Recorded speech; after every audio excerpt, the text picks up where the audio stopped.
I'm John Buchanan, and in this video we're going to look at the step sequencer within Logic Pro 10.5.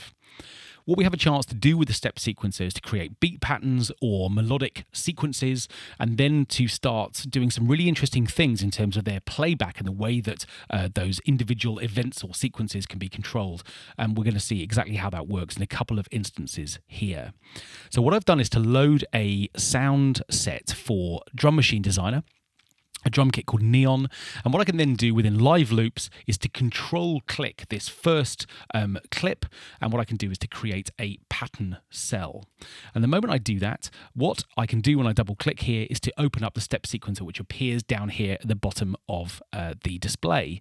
And you can see that by default Logic is going to create a 16 step sequence. I can change that if I want to create a shorter or longer sequence, but I'm going to stick with 16 for now. And then what we can see is the individual instrument names that have been assigned to this particular sequence.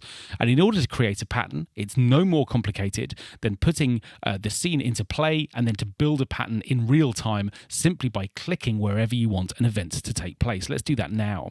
So the moment I click this scene start, you can see that the step sequencer is running, showing me the sort of progress through the sequence. And what we can then do is to build a pattern in real time very quickly.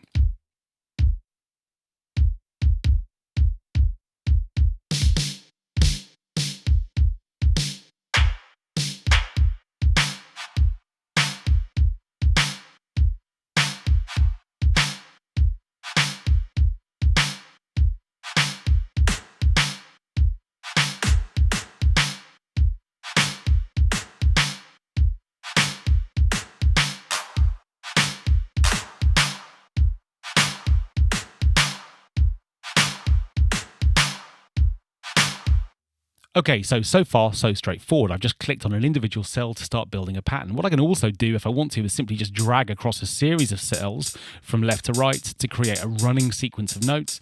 And as we've already seen, if I want to interrupt this pattern in some way, I can simply just click to punch a few holes wherever I don't want individual notes to happen. Let's just try something like that instead.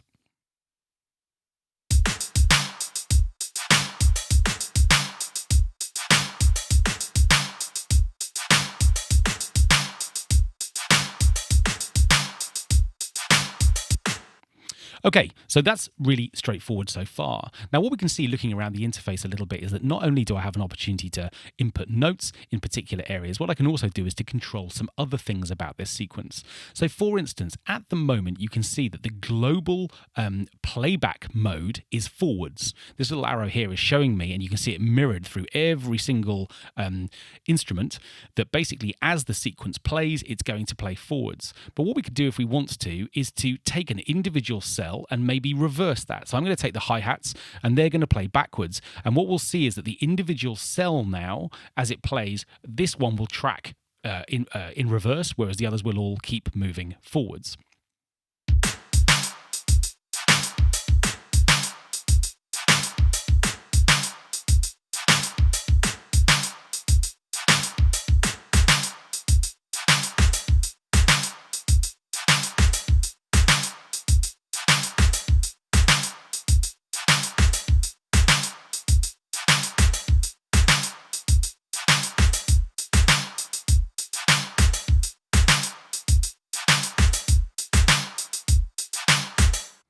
Okay, and you can see that what I've done there is to select forwards and backwards mode for this hi-hat pattern as well. Now, there are loads of other things that we can do with step sequencing. This is just throwing a beat loop together very, very quickly. But in addition to what we can do with beats, what I find particularly interesting about the step sequence is how much further we can go when we start working with melodic instruments. Now, what I've done here is to load a synth sound, Airy Picks from RetroSynth. And what I'm going to do here is to create a pattern cell for this instrument as well, so that we're ready to put a step sequence together. And what we're going to do now is to start working melodically and looking at some of the more extended features that exist within step sequencer for all instruments, drum machines certainly, but also for melodic instruments too. So straight away what I'm going to do is to open up this little inspector here. And what this allows me to do is to create some sort of global choices about the sequence that I'm going to work on. To start with, at the moment, you can see that whenever I load a melodic instrument, you can see that a scale has been selected for me. These notes here show an octave from C2 through to C3. And of course, I can change these individually. I can come into notes and choose what I want this to be. I could select a C, but maybe take it up to C4 so that any notes added here would be triggered an octave higher. Or over here within this main inspector area, I can choose a scale. Let's say I want to work in G, and then what I want to do is to choose maybe natural minor. And what that's going to do is to choose my scale for me. And of course, what I can then do, as I did with the drum machine, is to go through and create some steps.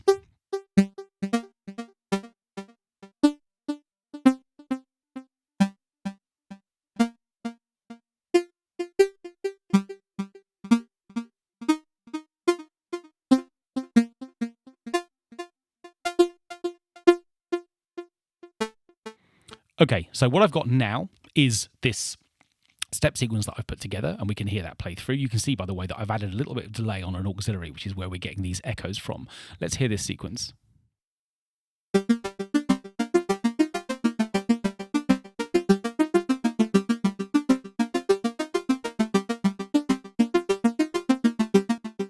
Okay, now this is where some of this sort of direction control really starts to come into its own. What I'm going to do is I'm going to keep running this through, and what we're going to do is to experiment both with forwards and backwards, and random mode, which of course is going to start introducing completely random steps within the sequence.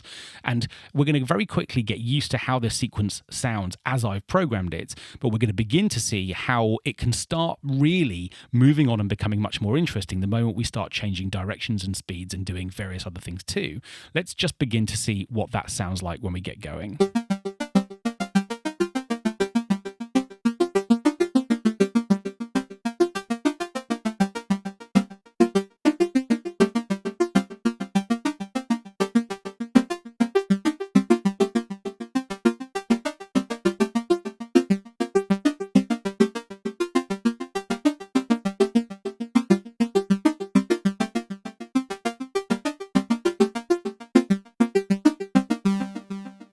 Okay, so we've now got an understanding of how each individual row can behave, but we can go much, much further than this as well.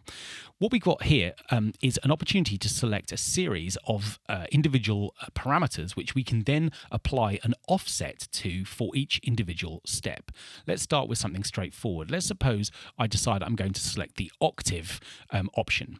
What this immediately does is to allow me to go through on a note-by-note basis and to create an octave offset for an individual step. And you can see that as I drag through here, I can take it up 4 octaves or 3 or 2.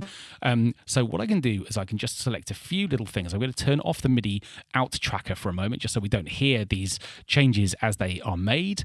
And what I'm going to do is just introduce a few little octave offsets here and there, just to make the pattern a little bit more interesting, by just introducing a few little immediate offsets from that perspective. Let's see what that sounds like.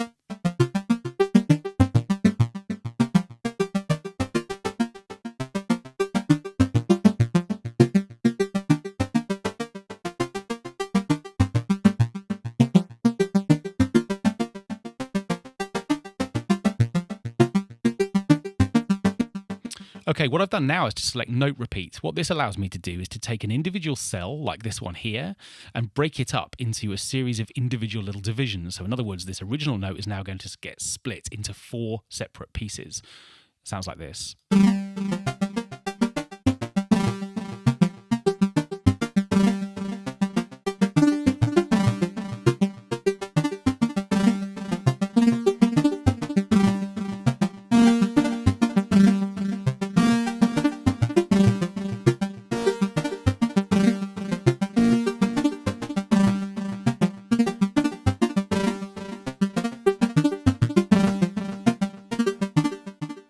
Okay, so you can see that I've introduced that feature either using 4 or 2, or in one case, 16 separate individual notes. So we get this kind of really interesting glitchy effect as the sequence plays through.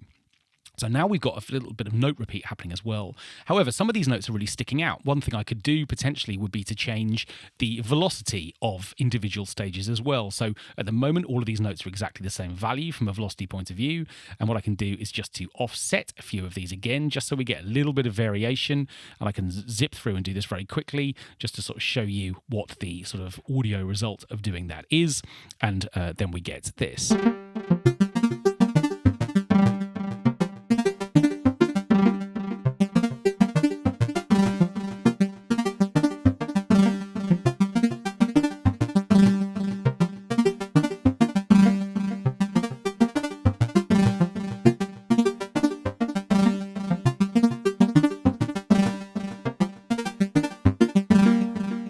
The next parameter I'm going to show is the fact that at the moment, obviously, even though some notes, some lanes are playing forwards or backwards, they're all still playing over 16 steps.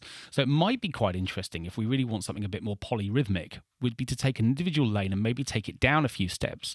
And in fact, we could do that in a few instances so that, of course, each time it repeats, it's missing out a step. And what that means is that every time the sequence plays round, it's going to be slightly different. We could keep some playing back over 16 steps and others maybe over 8 or 10 or 11 or something unusual. And of course, every time we select a different offset, each lane is now playing back effectively at its own speed, meaning it's going to be different every time.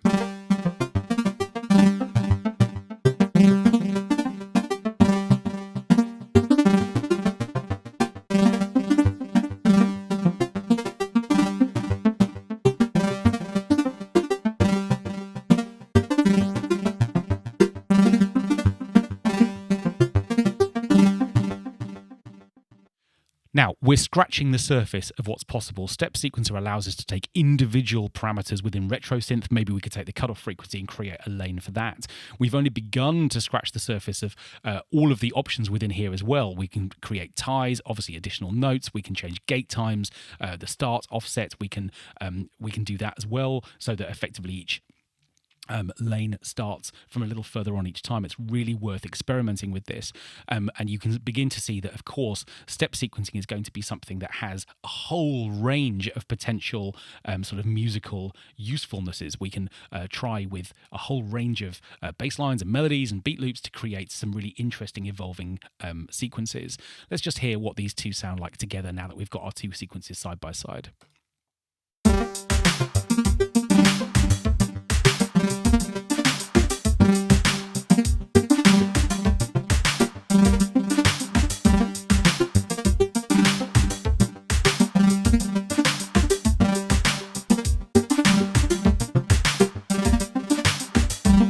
So even though we put something together really quickly, I think you'll be able to see that we could get lost in step sequencing for hours, just beginning to play with some of these parameters, applying them to different sounds and creating these really immersive, interesting sort of musical ideas.